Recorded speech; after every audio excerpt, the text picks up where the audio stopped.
모든 부모님들은 다 자녀를 사랑하지요. 그러나 때로는 사랑하지만 자녀들을 이렇게 때릴 때가 있습니다.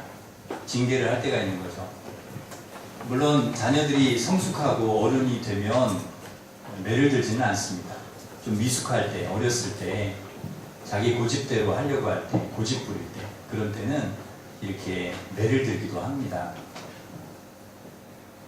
세상에서 자녀를 매로 때리는 것을 좋아하는 부모님이 어디 있겠습니까? 마음이 아프지만 그래도 이 아이를 어렸을 때 잘못된 그런 행실을 고치기 위해서는 어쩔 수 없이 매를 들어서 때려야 되는 거죠. 그렇게 하지 않으면 자칫 잘못하면 이 아이가 자꾸 삐뚤어 나가고 또 그릇된 행동을 자꾸 할 수 있기 때문에 그렇습니다. 그래서 눈물을 머금고 채찍질을 하고 또 매를 드는 것이죠. 하나님께서 이스라엘에게 매를 드시는 것도 마찬가지입니다. 이스라엘이 하나님의 자녀이고 또 하나님께서 이스라엘을 사랑하시지만 자꾸 이렇게 고집부리고 자기 길로만 가려고 하고 또 하나님의 뜻에서 벗어나고 그렇게 할 때 하나님께서 이스라엘을 징계하셨습니다. 매를 드셨습니다. 눈물을 머금고 바벨론이라고 하는 회초리를 사용해서 이스라엘을 치셨습니다.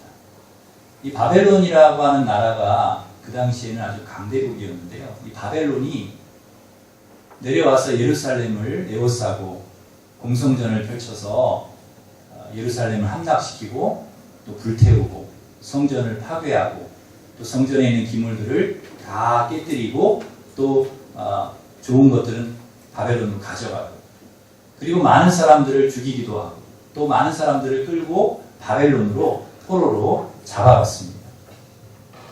그러니까 이 바벨론이 예루살렘에 와서 한 일은 정말 예레미야가 그 예레미야 애가에 기록되어 있는 대로 우리가 살펴보면 너무너무나 애통해서 보기 어려울 정도로 그렇게 비참한 그런 상황이었습니다.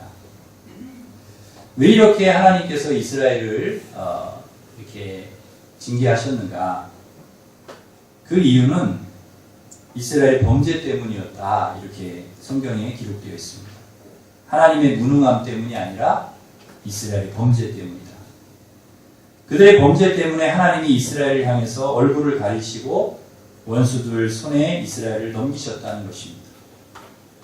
하나님은 자신의 백성이라도 죄를 범하면 심판하시고 징계하십니다. 하나님이 절대로 간과하지 않으시는 것은 딱 하나가 있는데요. 죄입니다. 죄. 다른 거는 다 그냥 넘어갈 수 있으시지만 죄에 있어서만큼은 절대 넘어가지 않으십니다. 그래서 반드시 심판하시는 거죠. 그 이스라엘이 얼마나 큰 죄를 지었는가는 하나님께서 얼마나 심하게 이스라엘을 야단치시는가를 보면 알 수가 있습니다. 그러니까 바벨론 그 나라가 이스라엘을 얼마나 심하게 그렇게 징계를 하는지 또 이렇게 공격을 하는지 멸망을 시키는지 보면은 알 수가 있는 거죠. 그동안 하나님의 말씀대로 살지 않고 우상 숭배에서 여로보암의 길로 갔던 이스라엘에 대한 하나님의 심판이었기 때문에 아주 무서운 심판이었습니다. 그런데 중요한 것은요, 죽으라고 하나님이 때리시는 건 아니라는 거예요. 아무리 그래도 이스라엘이 하나님의 자녀들인데요, 죄를 지었다고 해도 너 죽어라 그러고 아주 망해라 그러고 그렇게 심하게 하시지는 않는다는 것이죠. 하나님의 징계의 목적은 단 하나입니다. 깨닫고 자신의 잘못을 깨닫고 회개하고 돌아오는 것. 그게 이제 징계의 목적이죠. 그래서 이스라엘 백성이 다시 죄의 길에서 돌이켜서 하나님께 돌아와서 하나님과의 관계를 회복하고 거룩한 하나님의 자녀 백성으로 살아가게 하시는 것, 그게 바로 징계의 목적입니다. 하나님은 거룩한 하나님이시기 때문에 우리들도 거룩하게 살기를 원하십니다. 내가 거룩하니 너희도 거룩하라. 그렇게 말씀하시죠. 그러니까 우리가 하나님이 거룩하신데 우리가 거룩하지 않고 죄악 가운데 살아가는 것을 하나님이 용납하지 않으신다는 것입니다. 마치 물과 기름이 함께할 수 없듯이 거룩하신 하나님과 죄악의 길로만 가는 우리가 결코 같은 길을 갈 수가 없다는, 같이 함께할 수가 없다는 것입니다. 에덴 동산에서 아담과 하와가 이렇게 쫓겨난 이유가 바로 거기에 있습니다.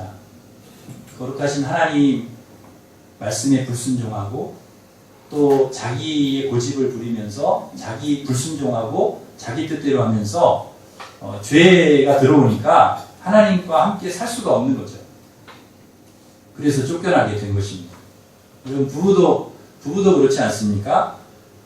당신과 함께 살고 싶고 당신 없으면 안 되고 그러면서 만약에 바람을 피운다고 생각을 해보세요. 나는 오직 당신밖에 없어. 그래놓고는 나쁜 짓을 하고 다니는 거예요. 노름하고 술 마시고 심지어는 아내를 때리기도 하고 욕을 하기도 하고 사랑한다고 하면서 함께 살자고 하면서 당신밖에 없다고 하면서 싫어하는 말 골라서 하고 교묘하게 괴롭히고 그러면 어떻게 함께 살 수 있냐는 말이죠. 말은 당신밖에 없다고 그러고 함께 살고 싶다 그러면서 나쁜 짓 다 하고 안 그러겠다고 그래놓고선 또 그러고 막 그냥 뒤끝 없다고 그러고 성질 다 부리고 위협하고 막 화내고 고통을 주고 그럼 어떻게 함께 할 수 있냐는 거예요. 믿음을 주지 않는데 신뢰를 잃어버렸는데 어떻게 그 부부가 함께 할 수 있겠냐는 것이죠. 그래서 많은 분들이 견디다 못해서 헤어지지 않습니까? 도저히 살 수가 없다. 함께 할 수 없다. 하나님도 마찬가지시라는 거죠. 모든 것을 회개하고 청산하고 다시는 그렇게 하지 않을 때 죄에서 돌이켜서 주님께 돌아올 때 하나님과 우리와 함께 할 수 있다는 것입니다. 그러니까 우리가 함께하기 위해서 주님과 함께하는 삶을 살기 위해서 거룩한 하나님의 자녀로서의 신분을 가지고 주님과 함께 동행하는 삶을 살기 위해서는 반드시 선행되어야 될 것이 첫 번째는 죄의 청산입니다. 근데 죄를 어떻게 청산합니까? 우리가 어떻게 죄를 씻어낼 수가 있을까요? 철저히 하나님 앞에 회개하는 것입니다. 용서의 하나님, 우리의 죄를 씻어주시는 하나님을 의지하고 우리의 모든 죄를 고백하고 회개하는 것입니다. 그럼 주님께서 우리의 모든 허물을, 죄를 용서해 주시고 우리를 받아주십니다. 바벨론 포로로 끌려가서 70년 동안을 고통 속에 있는 사람, 이 이스라엘 백성들에게 주님께서 뭐라고 합니까? 이제는 돌아오라고 얘기를 합니다. 돌아오라. 이제는 됐다. 돌아오라. 70년의 시간이 그들에게 필요했기 때문에 그리고 나서 돌아오라고 얘기를 하시는 것이죠. 이 70년의 시간은 어떤 시간입니까? 자신을 돌아보는 시간. 하나님 앞에 자신들이 얼마나 연약하고 부족한 사람들이었는가, 자신이 얼마나 죄인들이었는가를 돌아볼 수 있는 시간, 바벨론의 70년의 시간이었다는 거죠. 그러니까 무조건 섭섭하다고 하나님 어떻게 우리를 이 유대 땅에서 뽑아가지고 예루살렘에서 뽑아서 저 바벨론으로 그냥 보내십니까? 섭섭합니다. 그렇게 이야기할 수도 있겠지만 그게 아니라는 거죠. 그 바벨론의 70년의 시간이 있어야 우리를 돌아보고 회개할 수 있고 그리고 하나님께 돌아올 수 있는 그러한 출발점이 될 수 있다는 것입니다. 그래서 징계가 유익한 것입니다. 히브리서 12장 11절에 보시면 이렇게 말씀합니다. 좀 띄워주시겠어요? 히브리서 12장 11절 우리 같이 읽겠습니다. 무릇 징계가 당시에는 즐거워 보이지 않고 슬퍼 보이나 회개로 말미암아 연단받은 자들은 의와 평강의 열매를 맺느니라. 아멘. 징계가 그렇게 즐거운 것도 아니고 슬픈 일이죠. 징계를 받는 사람 입장에서는. 그런데 그 연단을 받은 자들은 의와 평강의 열매를 맺는다는 것입니다. 그러니까 유익하다는 거죠. 징계가. 그러니까 죄인들에게 징계는 굉장히 유익하다는 거예요. 마치 아픈 사람이 약이 유익한 것처럼 입에는 쓰지만 그게 우리 몸에 들어가서 우리를 굉장히 유익하게 하는 것처럼 그렇다는 것입니다. 이 스티브 도나유라고 하는 사람이 그 자동차로 사하라 사막을 여행을 하다가 이 자동차가 그 모래사막의 웅덩이에 빠지는 위기를 만나게 되었습니다. 그런 상황에 만나면 십중팔구 다 이제 죽는다 그럽니다. 빠져나오지 못하고. 근데 놀랍게도 그는 살아서 나왔어요. 그래서 차로 사막을 다 이렇게 횡단하고 돌아왔습니다. 그 후에 그 사막에 빠졌던 그런 경험을 살려서 살아남은 경험을 살려서 사막을 건너는 6가지 방법이라는 책을 썼습니다. 도나유는 그 책에서 차가 사막의 모래 밑에 빠질 때 대처하는 요령을 이제 가르쳐 주는데요. 그 방법이 굉장히 간단합니다.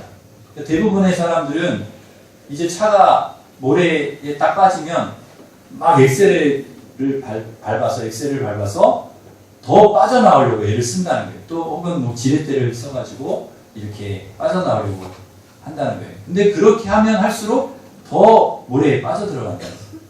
그러니까 그 순간에 우리가 할 수 있는 것은 가장 간단하고도 효과적인 방법은 타이어의 공기를 빼는 거라는 거예요.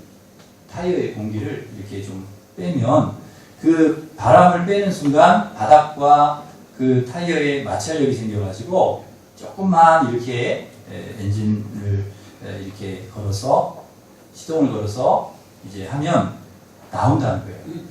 그 모래 수렁에서 나온다는 거예요.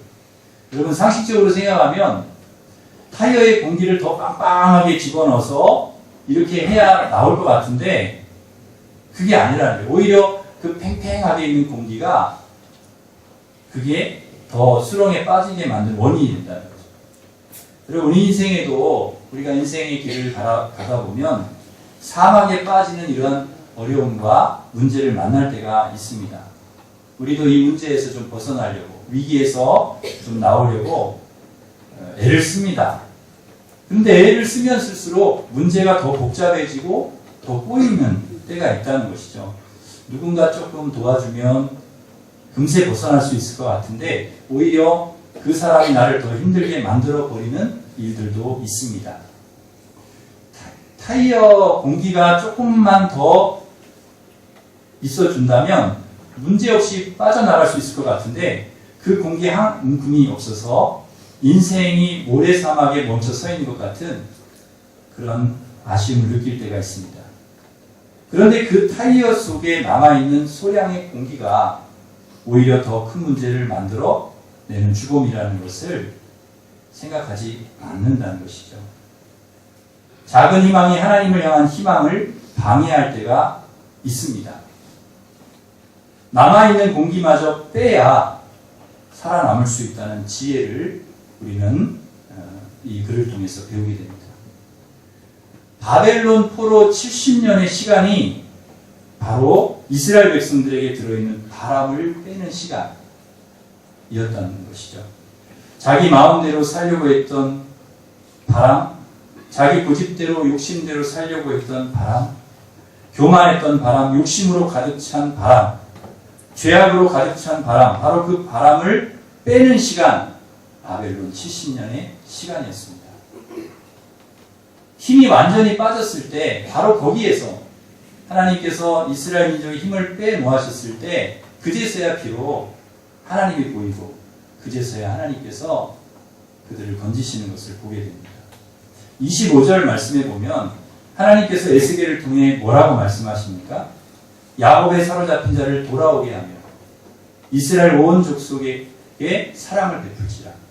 27절에 보시면 내가 그들을 만민 중에서 돌아오게 하고 28절 전에는 내가 그들이 사로잡혀 여러 나라에 이르게 하였거니와 후에는 내가 그들을 모아 고국 땅으로 돌아오게 하고 돌아오게 한다는 거죠. 다시 지금 바벨론 포로의 70년의 세월을 보내고 있지만 그러나 다시 돌아오게 하겠다. 이제 됐다. 돌아오라는 것입니다. 반드시 돌아오게 해주시겠다. 그대로 거기서 그냥 끝나지 않게 해주시겠다. 위기에 머물러 있고 문제에 머물러 있고 고통 속에 있다 할지라도 반드시 하나님께서 거기서 돌아오게 해주시겠다. 거기에서 끝나지 않게 해주시겠다는 것입니다. 이사야서 55장 7절 말씀에 보면 이렇게 말씀합니다. 우리 말씀을 한번 띄워주시죠. 우리 같이 읽겠습니다. 악인은 그의 길을, 불의한 자는 그의 생각을 버리고 여호와께로 돌아오라. 그리하면 그가 긍휼히 여기시리라. 우리 하나님께로 돌아오라. 그가 너그럽게 용서하시리라. 돌아오라는 하나님께서 계속 우리에게 하시는 말씀은 악한 길에서, 옳지 못한 길에서, 불의한 길에서 돌아오라. 그 잘못된 생각을 버리고 돌아오라는 거예요. 하나님의 긍휼을 의지하고 돌아올 때 하나님께서 용서해 주신다. 호세아 6장 1절 2절에도 동일한 말씀이 나옵니다. 우리 호세아 6장 1절 2절 같이 읽겠습니다. 오라 우리가 여호와께로 돌아가자. 여호와께서 우리를 찢으셨으나 도로 낫게 하실 것이요 우리를 치셨으나 싸매어 주실 것입니다. 또 2절 읽겠습니다. 여호와께서 이틀 후에 우리를 살리시며 셋째 날에 우리를 일으키시리니 우리가 그의 앞에서 살리라. 아멘. 돌아오면 산다. 누구에게 돌아오면 살아요? 여호와께로 돌아오면. 그러니까 우리가 다른 데 돌파구가 있는 게 아니라, 다른 데 희망이 있는 것이 아니라, 다른 길로 가면 그게 살 길이 아니라는 거예요. 여호와께로 돌아올 때, 하나님께로 돌아올 때, 하나님 앞에 나올 때 그게 돌아오는 길이고 그게 사는 길이에요. 거기에 희망이 있다는 것이죠. 돌아오라고 하시는 이유가 무엇입니까? 용서하시겠다는 것이죠. 용서하시겠다. 낫게 해주시고 싸매어 주시겠다는 거예요. 우리가 주님께 돌아와야 할 이유가 여기에 있는 것이죠. 설령 우리가 죄를 지었다 할지라도요, 병들었어도 실패했어도 앞이 보이지 않고 길이 꽉 막혀 있어도 주님께 돌아오면 용서해 주시고 치료해 주시고 길을 열어주시고 승리하게 해주실 줄 믿습니다. 하나님의 징계의 목적, 회복에 있다는 거예요. 회복. 아무리 잘못을 했어도 회개하고 돌아오면 주님은 받아주시고 용서해 주시는 것이죠. 그 좋은 생각이라는 책에 보면 이런 글이 있습니다. 그래서 제가 좀 읽어 드리겠습니다. 삶이 너무나 고달파 모든 것을 포기하려 해도 딱 한 사람, 나를 의지하는 그 사람의 삶이 무너질 것 같아 일어나 내일을 향해 바로 섭니다. 사람들의 멸시와 조롱 때문에 이제는 아무 일도 할 수 없을 것 같지만 딱 한 사람, 나를 인정해주고 격려해주는 그 사람의 목소리가 귓가에 맴돌아 다시 용기를 내어 새 일을 시작합니다. 당신 옆에 이런 사람이 있습니까? 그러면 정말 행복한 사람입니다. 내 옆에 그런 사람을 두고도 불평하십니까? 그러면 그 사람은 정말 불행한 사람입니다. 삶이 너무나 고달파서 포기하고 싶을 때 누군가가 떠오른다는 거예요. 그 사람을 생각하면 그럴 수 없다는 거예요. 사람들의 멸시와 조롱 때문에 맥이 풀리고 어떤 일을 할 수 없을 것 같아도 누군가를 떠올리면, 나를 인정해주고 격려해주는 그 누군가를 떠올리면 다시 일할 용기가 생긴다는 것입니다. 여러분에게 그 누군가, 그 한 사람이 있습니까? 누구입니까? 그분이. 설령 이 세상에 여러분에게 그 한 사람이 없다 할지라도 여러분에게 그 한 사람이 바로 하나님이 되신다는 것을 여러분 꼭 기억하시기를 바랍니다. 바벨론 포로 70년 동안에 이스라엘 백성들은 완전히 버려진 사람들처럼 그렇게 생각을 했어요. 하나님 우리를 버렸구나. 모든 이 세상에서 우리를 버림받았구나. 아니었다는 거죠. 하나님 여전히 그들을 사랑하시고 돌아오기를 기대하셨습니다. 이스라엘 백성들을 고아처럼 버려두지 아니하시는 분, 하나님이십니다. 결코 포기하지 아니하시는 분, 하나님이십니다. 우리가 아무리 죄를 짓고 우리가 아무리 잘못을 했어도 끝까지 우리는 하나님을 떠날 수 있지만 그러나 우리를 끝까지 버리지 않으시고 끝까지 떠나지 않으시는 분이 누구시냐? 바로 우리 하나님이시라는 거죠. 우리는 이렇게 내 길로 갈 수 있어요. 우리는 잘못된 길을 갈 수 있어요. 그러나 끝까지 우리를 기다리시고 우리를 용서하시고 사랑하시는 분이 우리 하나님이시라는 것이죠. 이것을 이스라엘 백성들이 어디서 깨달았느냐? 바벨론 포로 생활하면서 고난을 당하면서 그것을 깨달았다는 것이죠. 가장 외롭고 가장 두렵고 가장 불안하고 가장 위험한 곳에서 가장 우리가 이제 죽었다고 생각하는 그곳에서 하나님이 여전히 우리와 함께하고 계신다. 하나님이 여전히 우리를 사랑하신다는 것을 깨닫게 되었다는 것입니다. 언제라도 돌아오면 받아주실 하나님, 언제라도 용서해 주시고 두 팔 벌려 안아주실, 사랑해 주실 하나님을 그들이 깨닫게 된 것입니다. 누가복음 15장에 보면은 탕자 이야기가 나오는데요. 이 탕자 이야기가 바로 하나님 이야기이지요. 아버지 품을 떠나서 화랑방탕하게 생활하다가 재산도 다 잃고 죄 짓다가 돌아온 아들이지만 그 아들을 받아주지 않습니다.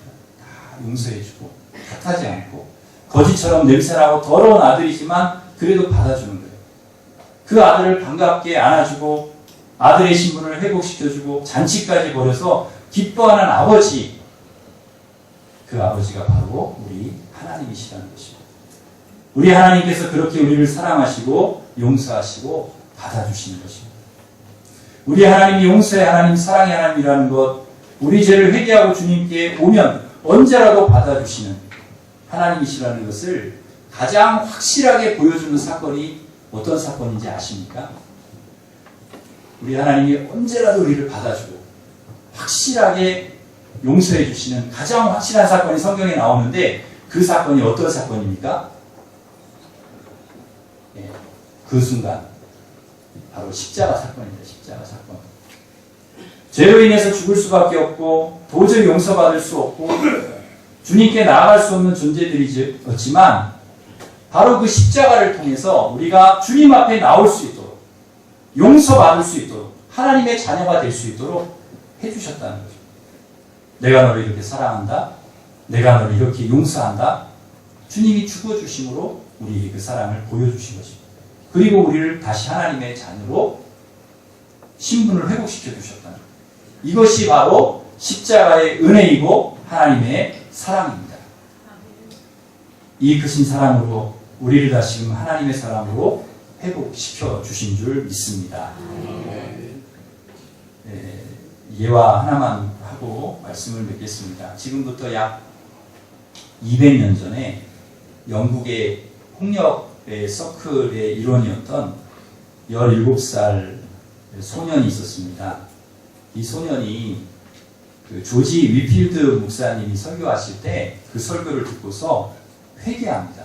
회개하고 자신의 삶을 회개하고 뉘우치고 그때부터 이제 믿음으로 살기 시작하는데 아름다운 신앙의 시를 이렇게 쓰는 거예요. 근데 한동안 신앙생활 잘하다가 또 이 친구들, 폭력배 친구들이 자꾸 이렇게 또 나와서 우리랑 같이 또 이렇게 지내자. 그래가지고 그 유혹에 넘어가가지고 다시 신앙을 잃어버립니다. 그리고 방황을 하는 거예요. 그 어느 화창한 주일 아침에 런던 거리를 이렇게 걷고 있는데 마차 한 대가 딱 그 앞에 서더니 그 안에서 한 여인이 이렇게 얘기를 합니다. 혹시 교회 가십니까? 그렇게 물어요. 예, 얼떨결에 네, 이렇게 대답하니까 이 마차에 타시죠. 그래서 이제 마차에 올라탔는데 서로 이제 통성명을 하는 거예요. 근데 이 부인이 깜짝 놀랍니다. 왜냐하면 이 같이 마차에 탄 이 사람이 로버트 로빈슨이라고 하는 사람인데 이 사람이 복의 근원 강림하사라고 하는 찬송을 쓴 그 사람인 거예요. 그래서 그분이 맞지 않습니까? 제가 그 찬송을 굉장히 좋아하는데요. 근데 이렇게 얘기를 합니다. 그래서 로버트 로빈슨이 부인에게 그런 얘기를 해요. 그런데 제가 쓴 거는 맞는데, 근데 제가 그때는 그걸 썼는데 지금은 또 친구들이랑 이렇게 어울려가지고 아주 이제 방탕한 생활을 제가 합니다. 제 가운데 있습니다. 이런 고백을 합니다. 그러자 그 부인이 이렇게 얘기를 합니다. 선생님이 쓴 그 찬송의 3절에 보면 이런 가사가 나옵니다. 주의 은혜 사슬되사 나를 주께 내소서. 우리 마음은 연약하여 범죄하기 쉬우니 하나님이 받으시고 천국인을 치소서. 비록 당신이 하나님을 떠나서 방황하고 있어도 하나님은 여전히 주의 은혜 사슬로 당신을 메고 계십니다. 우리 마음은 연약해서 범죄하기 쉽지만은 그것을 아시기 때문에 우리에게 천국인을 치셨습니다. 그 이야기를 듣고 내가 방탕한 길에 친구들과 어울렸지만 로빈슨이 생각을 하는 거예요. 여전히 하나님께서 나를 은혜의 줄로 묶고 계시고 은혜의 사슬로 나를 메고 계시고 천국인을 쳐주셨구나. 내가 그렇게 고백했었구나.